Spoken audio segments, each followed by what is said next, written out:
માતાજી આજે આ ઢેડવા ગામની અંદર મહામાયા મેલડી ભોગા મેલડી ધામ આગરવાડા કે આ માતાનું ધામ મહીસાગર જિલ્લાના લુણાવાડા તાલુકાના આગરવાડા ગામમાં માતાજીનું પાવન ધામ આવેલું છે।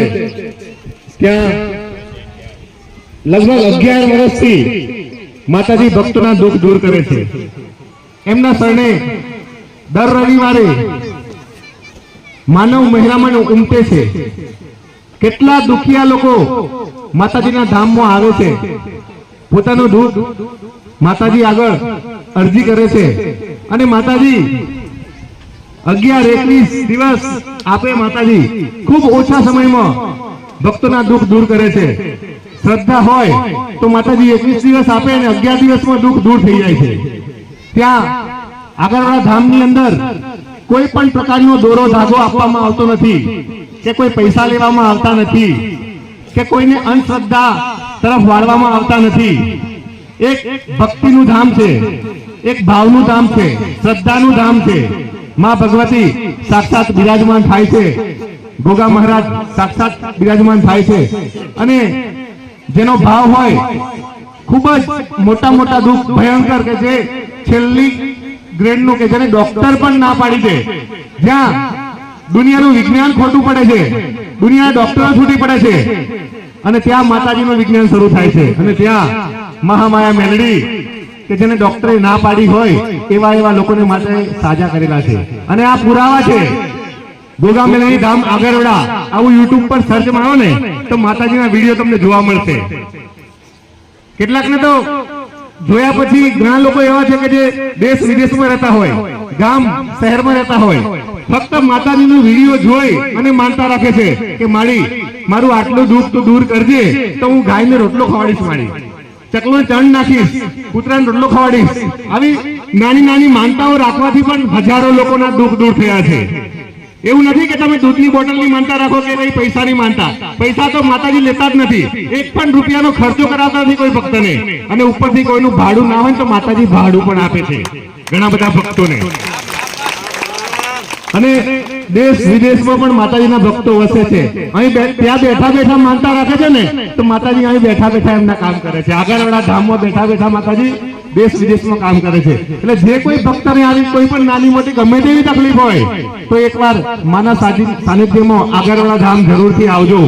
મહીસાગર જિલ્લામાં આવેલું છે, મહીસાગર નદીના કાંઠે ગોગા મેલડી ધામ આગરવાડા, ત્યાં આવજો એકવાર અને માતાજીને મળજો, માતાજીને અરજ કરજો તો માતાજી 1000% તમારું દુઃખ દૂર કરશે। શ્રદ્ધા અને વિશ્વાસ લઈને આવજો। રામ રામ, જય માતાજી।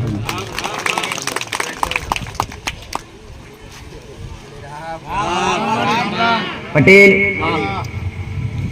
पहला तो जो कदाच होगव छीटा होवा छताय देश विदेश में होवा छताय सोशल मीडिया द्वारा जे कई पण भक्तो मोबाइल में जोईने जो मानता रहता होय अने हूँ माता एमनुं त्यां पूरुं करती होय तो तमे तो बधा मारी आगळ बैठा छो पण तमने अरजी करता आवडવું જોઈએ દીકરા। पटेल अरजी तमारी मरजी मारी जगत में पूरुं ना करी आलुं तो मारुं नाम मेलडी रही। तमारो भाव है, तमारो विश्वास है भाई, कॉपी कदी कोई नहीं करी नहीं है माता जगते करीए छे पटेल हो पण जो नोको धूणी छो अने बोली बोलीने बनाव्यो छे भाई। આજનો અવસર બતા આટલા વિરામ આલું છું ઓ ભાઈ। મારા ભક્તોને દરેકના મારા મેલડીના ખૂબ આશીર્વાદ। કદાચ કોઈ भी बीमारी लेने आया हो, तकलीफ लेने आया हो पटेल तो विचारता नहीं कि मां तारा आशीर्वाद ना મળ્યા ના દીકરા हो। भले कदाच એટલું વિહાર થતી હોય નીકળતી હોય ખાલી કદાચ સ્પર્શ કરી દર્શન કરી અને ઉભા ઉભા માનતા લઈ લેજો મોડા રવિવાર આવતા પહેલા તો તમને હું ફેરથી ના તેડાવું તો મારું નામ મેળવી પટેલ। કઈ માતાજી મૂર્તિ ની વાતો કરે છે बताओ भाई। कई माताजी कोरियन कोरियन लापसी खावा आवे छे, मिठाई खावा आवे छे बताओ भाई। ए चमके एना तो हमेशा भाव जोवे छे દીકરા અને હંમેશા ભાવની ભૂખી હું માતા પણ પટેલ મારો દીકરો મારી વસ્તીની પટેલ રેલી ગણી રોજ જે કઈ ભોજન બનાવે ને જે કઈ કદાચ પ્રસાદ બનાવ્યો કે જે કઈ જમવાનું બનાવ્યું, મરચું રોટલો કેમ ના બનાવ્યો? પેલો માતાજીને જમાડવા, મને માતાને જમાડવા આવે મારો દીકરો. એમાં પાણી અને આ ભોજન તું અમે જમીએ. આ ભાવ છે અને આ ભાવથી બે રાજી રહે છે. એ માતા ખાઈ જાતી નથી, પણ એની અંદર જે ભાવ એ ભાવ મેં ખુશી લઉં અને એ ભાવથી હું મેળવી રાજી. તો દેવ હંમેશા તમે જે કઈ અગ્નિની સાક્ષી યજ્ઞ કરતા હોય, પૂજા કરતા હોય, નિવેદ્ય કરતા હોય કે હવન કરતા હોય, એ હંમેશા એમાં દેવ તમારો ભાવ જોવો છે. એ ભાવ કેવી રીતના પેદા થાય? જો કદાચ ઘરમાં નાનું બાળક હોય તો એના માટે શીરો બનાવવો હોય ને, તો ઘરના વ્યક્તિ તેલ પાડતા વિચાર કરે, ઘી પાડશે કે શરદી થઈ જાય ઓછું પાડીએ. આવી એક ચિંતા હોય ના હોય ભાઈ. અને બાળક શું ભરવડાવતા હોય, તમને ચિંતા ઓછું ખાને, શરદી થશે, બીમાર પડી, કેટલી ચિંતા રહેશે તમને? આવી ચિંતા તમને તમારી માતાજીની થવા મળે ને કે માતાજીને જમાડવાના છે, વ્યવસ્થિત બનાવવું પડે. આ ભાવ હોવો જોઈએ, આ ભાવ સદગુણ. અને એવો ભાવ જો પ્રસાદમાં પેદા બનાવો ને તો એ ભાવ ઘરમાં ખાવા કદાચ કોઈ ભગાવાલા આવ્યો બનાવવાનો પ્રસાદ કે શેરો બનાવો, કાજુ બદામ ફટાફટ બનાવી હલાઈ નાખે એમ નહીં દીકરા, પણ એને ભાવ જોવો છે. એટલે જો કદાચ તમે મા માટે બે કાચી, કદાચ તમારા સંતાન માટે, તમારા હગાવાળા આવતા હોય એમના માટે તમે કાજુ બદામ વાળો શેરો બનાવો હોય, એવી જ રીતના એવો ભાવ રાખી તમારી માં જમવાની છે, એવો ભાવ રાખી તમે જો કદાચ એના માટે કાજુ બદામ બનાવો ને તો એ ભાવ દેવ જીવે છે. એ ભાવ જોવો છે. અને આવા ભાવવાળા વડીલો હતા. પહેલાના વડીલો આ ભાવ વાળા. પહેલાના માણસો રોજ નાતા નતા, રોજ નહોતા નતા તમે રોજ ઉઠી નહીં ધોઈને બે ટાઈમ દીવા કરો છો ને, એમ બે ટાઈમ દીવા નતા કરતા. ખેતરની મજૂરી એટલી હોય પટેલ, જો કદાચ નાવાનો અઠવાડિયે અને અઠવાડિયે કદાચ નયા વગર તો ધોયા વગર ઘેર આવ્યા હોય ને, અને કદાચ માતાનું કામ પડ્યું હોય, મઢમાં જવાનું તે ગોબરા ગોબરા હોય, પણ માતા રાજી રહે તેરી દીકરા. ચમ કપડેથી પણ મનથી ચોખ્ખા હતા ગોળો. અને આપણો જોતો ખરા કપડેથી ચોખ્ખા થઈ ગયા, મનના મેલા થઈ ગયા. ક્યાં જાય? આટલી વાત કે ખોટી વાત દીકરા? મર્યાદાઓ હતી, મર્યાદાઓ. આજની દીકરીઓની મર્યાદાઓ લુપ્ત થઈ ગઈ. આજ તો કઈ ગામડું ચાલી રહી, બાકી અમુક સ્થિતિઓમાં જાવ તો શરમ આવે દીકરા. એવા વસ્ત્રો, ટૂંકા વસ્ત્રો થઈ ગયા, મર્યાદા લુપ્ત થઈ ગયા. જો તો ખરી આ મર્યાદા હતી. માથે ફાડ્યું બધું, અને એ માથાનું ફાડ્યું માતાના પગમાં મુકાય, બાકી જગતના પગમાં મૂકી નહીં દીકરા. આ ઇજ્જત આબરૂ કહેવાતી આ મર્યાદા હતી. અને આ મર્યાદા વડીલો આચરતા. માથે ગમે એવું વટિયારું ફાડ્યું બોધી, અને માતાને કે માં આ તારા પગો મેલું, એ જીવ જતો રે, બાકી દુનિયાના પગમાં ના મેળવાડી હતી. આવી માતાને પ્રાર્થના કરતા.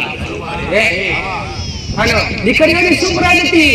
અને માતાઓનો નિવેદ થતો હોય, અને માતાઓના કદાચ ગોખમાં અને જમાડવાની હોય ને, તો દીકરીઓનું મોઢું કે માતાનો મોઢો હોય ને, તો ગોળા બે જણ હારે ના બેસા, અને બેવું હોય તો આટલું ઉઠવું પડે. આ માતાની મર્યાદા. અને આ મર્યાદા લુપ્ત થઈ ગઈ કે ભાઈ દેવી શક્તિની પણ મર્યાદા હોય. કોઈક વડીલ મોણા પહેલાના સમયમાં હતા ને, અને વડીલ મોણામાં કોઈ ઘરમાં નવી વહુ આવી હોય ને, તો વડીલને મોઢું ના જોવા મળે દીકરા. સાચી વાત કે ખોટી વાત? અને આજની દીકરીઓ ઘરમાં કદાચ લગ્ન કરીને આવે ને બધે તો સાડી પહેર્યા વગર, વસ્ત્ર માથે ઓઢ્યા વગર, ગોડો તો ટૂંકા કપડા પહેરે, જાણે દીકરી ઘરની દીકરી હોય તો હોય કે સમાન ના રહે. પણ પેલા મર્યાદા હતી. હું તમને જૂની પદ્ધતિ શીખવાડવા નથી આવી, પણ જે મર્યાદા હતી ને એ તમને યાદ કરાવડાવું છું. આનાથી દેવ રાજી રહે.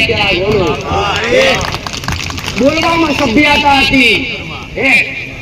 પછી જો કદાચ માતાનો 12 મહિને નિવેદ થતો હોય ને, અને માતાને નિવેદ કરવાના હોય ને, તો ઘરની જે દીકરીઓ કુંવાસી હોય, ઘરની બહેરીઓ હોય ને, એ ખૂણામાં બેઠી બેઠી માતાનો ઘોણો હોય. અને ઘરના જે પુરુષ હોય ને, એકથી હરખથી નિવેદ કરાવતા. આજ તો ઘરમાં હાઉલ બે લડતી હોય, અને એક બાજુ નિવેદ થતા હોય. કકડાટ હોય ત્યાં દેવ કદી જમતું નથી દીકરા. જે સત્ય છે એ શીખવાડું છું. આધુનિક નથી બનીને આવી હો, પણ આધુનિક શબ્દો વાપરું છું.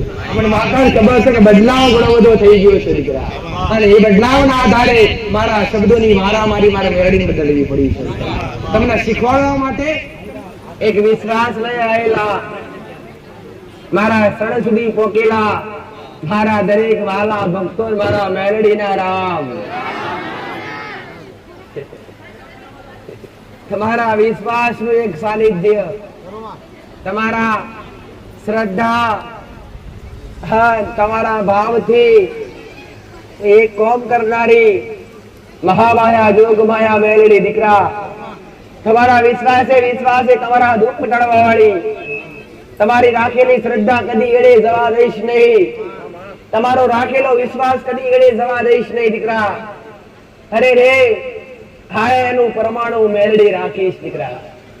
પટેલ એક અરે રે લગાવ, એક તમારો લગાવ મારા મેળડીના સાનિધ્ય સુધી તમને ખેંચી લાવે દીકરા. અને લગાવના કારણે એ શ્રદ્ધાથી, તમારા એ વિશ્વાસથી હું તમારા ધાર્યા, અરે એ ધાર્યા તો જગતના કર્યા, પણ મેં તો અણધાર્યા કોમ કર્યા દીકરા. દરેક કાર્ય માટે, દરેક કામ માટે અનેક ભક્તો, દરેકની અલગ અલગ, દરેકની અલગ અલગ ભાવના, દરેકની અલગ અલગ અરજીઓ દીકરા, દરેકની અલગ અલગ પ્રાર્થના. તમે કરનાર અનેક ને પૂરી કરનાર એક દીકરા. તમે પ્રાર્થનાઓ કરનારા અનેક ને હું મેળડી પૂરી કરનારી હું એક માતા દીકરા. હજારો નહીં, લાખો, હજારો વધે, લાખો ઓછા પડે, કરોડો ઓછા પડે, જેટલા વિનવે એના અર્થા પૂરા કરનારી હું મહામાયા મેળડી છું. એટલે આ સાનિધ્ય તમારા અંત માટે, તમારા દુઃખના અંત માટે રચાયું છે દીકરા. તમારા સંકટોના અંત માટે રચાયું છે. વિશ્વાસ રાખજો પટેલ કે આગળવાળા ધામ સુધી પહોંચી જશો ને તો હવે તકલીફો તો ભૂલી જવાની દીકરા. તકલીફો, સંકટ, દુઃખ તમારા તમામ ભૂલી જવાના. કદાચ ગમે એટલી વેદના લઈને આયા હોય, અહીંયા કોઈ વેદના થાય છે ખરી? કોઈ દુઃખ યાદ આવે છે? નથી આવતું ને, કેમ કે હું તમારી સમક્ષ બેઠી છું. એટલે કદાચ વર્ષો જૂની બીમારી લઈને આયા છો ને તો છતાં એ ભૂલી ગયા છો. અને મારી અંદર મોહસિન પટેલ મારી અંદર એક તમને સતનો અનુભવ થતો હશે, એક દેવી શક્તિનો સાચો અનુભવ થતો હશે. તો વિશ્વાસ રાખજો પટેલ કે જો આગળવાળા ધામમાં આવવાથી દુઃખ ભૂલાઈ જતું હોય ને તો ઘેર નહીં રહેવા દેવા. આવો મેલડી માતા કહું છું દીકરા. ઘેર દવાથી કદી પેદા નહીં થવા દેવા. ઉગતા પ્રભાતની મેલડી માતા બોલું છું દીકરા. એટલો વિશ્વાસ રાખજો પટેલ. તમારા વિશ્વાસે તમારા ઓરતા પૂરા કરનારી માતા છું દીકરા. અને તમારી શ્રદ્ધાએ પૂરા કરનારી માતા. આજ કોઈના થયા છે તો કાલ કોકના તારે રે. આજ કોકના દુઃખ મટી ગયા છે તો કાલ તમારા મટશે. વિશ્વાસ રાખજો પટેલ. અરે જેને જેને શ્રદ્ધા રાખી અને એમને કામ થયા ને એવી શ્રદ્ધા તમે રાખી જોડજો દીકરા હો. અરે કદી કદાચ તમારા ભાવ વિશ્વે કદી લીધું નથી, મારા રોમના નામ સિવાય કાંઈ લીધું નથી દીકરા. અરે અંતરાત્માથી, તમારા હૃદયથી અરજી કરજો. અને જગતમાં પૂરું ના કરું તો મારું નામ મેળવી નહીં દીકરા. રામ અરે કદાચ બધા એક તો મળી શકો નહીં દીકરા, પણ કદાચ ગમે એવો અર્થો લઈને આવ્યા હોય. મેં પહેલા પ્રવચનમાં કીધું કે અહીંયા કોઈ બી ભાવિક ને અથવા કોઈ બી દુઃખી વ્યક્તિ આવ્યું હોય, અથવા કોઈ બી કાર્ય લઈને આવ્યું હોય, કોઈ બી દુઃખ નું લઈને આવ્યું હોય, કોઈ બીમારીની અરજી લઈને આવ્યું હોય, જે કઈ પણ અરજી હોય, અહીંયાથી કોઈને દોરા ધાગા અથવા કોઈ બાધા આપવામાં આવતી તો કેવી રીતના કામ થાય છે ભક્તોના? પટેલ જો તમારો વિશ્વાસ સાચો હોય અને મંદિરના 2 પગથિયા ચડી અને 2 હાથ જોડી ત્રીજું મસ્તક નમાવી અને હૃદયથી ખાલી મને મેળડીને અરજી કરજો, તમારા મનમાં બોલજો અને મઢમાં બેઠી બેઠી ઓંભરી તમારા વર્તા પૂરા ના કરજો. જગતમાં મારું નામ મેળડી નહીં દીકરા. કેમના કામ થયા બધાના? એવી રીતે એક વેડી કર્યા છે દીકરા. તમારા અનેક વર્તા વેડી પૂરા કર્યા છે દીકરા. સમય ખૂબ ટૂંકો દીકરા. તો દરેકને સમય આલવો, દરેકને દર્શનનો લાભ આલવો. જેના નંબર લખાયેલા છે રાજકોટ પટેલ પહેલા મહિનાના નંબર ચાલુ થવાનાથી આજ જે કોઈ નવા આયા હોય એમના દરેકને હું મેરડી વિનંતી કરું છું દીકરા કે શાંતિપૂર્વક નંબરમાં બેસવું હોય. લખાયેલો નંબર ક્યારેય જતો રહેશે. હા, પણ એટલું યાદ રાખજો કે નંબર જ્યારે તમારો આવવાનો હોય ને ત્યારે તમારે ઉપસ્થિત રહેવું પડશે. અને એ સમયે નંબર લખાઈને પછી ઉપસ્થિત નહીં હોય તો એ નંબર જાશે. હવે ભાઈ એટલે કદાચ આજ કોઈ નવા આયા હોય એમના આ સાનિધ્યનો અનુભવ ના હોય તો દરેકને હું માતા કહું છું દીકરા કોણ બેઠી નંબર લખવા માટે? જે બાજુ પટેલ નંબર લખાતા હોય ત્યાં કોઈ નવા હોય તો આજે પોતાના નવા પહેલી વાર આયા હોય તો પોતાનું નામ ને નંબર લખાવી દેવો દીકરા.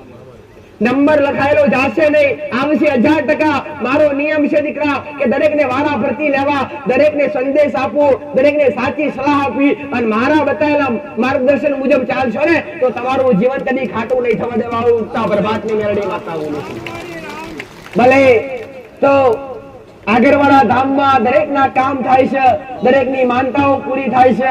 આજ તો કોઈ ડીજે નહીં આવી માનતા કરવા લે, એમને થોડા આવ્યા હશે, કઈક તો વાર્તા પૂરા થયા હશે, કઈક તો મોટા મોટા કામ થયા હશે અને એમને મેરડીએ કર્યા હશે. આ મારો કોમ છે પટેલ. તો શું બીમારીઓ મટી છે તમારા પણ લાભ લેવાની જરૂર છે. નંબર ભલે લખાવો પટેલ, પણ રવિવારે આવી અને કલાકથી 2 કલાક બેસશો ને તો મારા પ્રવચન રૂપી શબ્દો તમારું જીવન બદલી નાખશે. આવું મેલડી માતા કહું છું. અને મારું કીધેલું છે દીકરા, નંબર ભલે 5 થી 6 રવિવારે આવી રહે પણ નંબર પહેલા તમે કદાચ આગળવાળા આવતા જતા રહેશો ને તો એ પહેલા તમારા ઘેર શુક્રનો સૂરજ ઉગાડવાની જવાબદારી મારી ઉગતા પ્રભાતની મેળવી રહેશે. જેટલા પણ નંબર આવતા હોય ને એ બધાને હું માતા પૂછું. હજી નંબર લેવાય ને પટેલ એટલે હું માતા પહેલા પૂછું કેટલા સમયથી આવો છો, એટલે કે 2 મહિનાથી 3 મહિનાથી આવીએ છીએ. એટલે હું માતા પૂછું કે આજ નંબર આવ્યો? તો કે આજ નંબર આવ્યો માં. કે હા માં આજે નંબર આવ્યો. તો હું પૂછું એમના દરેકને ગયા રવિવારે એક ને પટેલ એક ને પૂછ્યું કે તમે આટલા રવિવારથી આવો છો તો તમને શું ફાયદો થયો? તેમને મને બધા એક જ જવાબ આપ્યો, માં અહીંયા આવ્યા પછી અમારું આખું જીવન બદલાઈ ગયું. નંબર તો ભલે આજ આવ્યો પણ અહીંયા આવ્યા પછી માં તારા શબ્દો સાંભળવાથી વ્યસન ઘરમાંથી દૂર થઈ ગયું. જે અરે નકારાત્મક ઉર્જા હતી દૂર થઈ ગઈ, ઘરમાં સુખ શાંતિ ભરી વાતાવરણ થઈ ગયું. આ મારો મેરડીનો મહિમા છે. એટલે આવતા જતા રહેશો તો તમારું જીવન બચાવ્યા વગર હું મેરડી નહીં રહું. આવતા પ્રભાતમાં તો અત્યારે ભક્તોના કેવા કામ થયા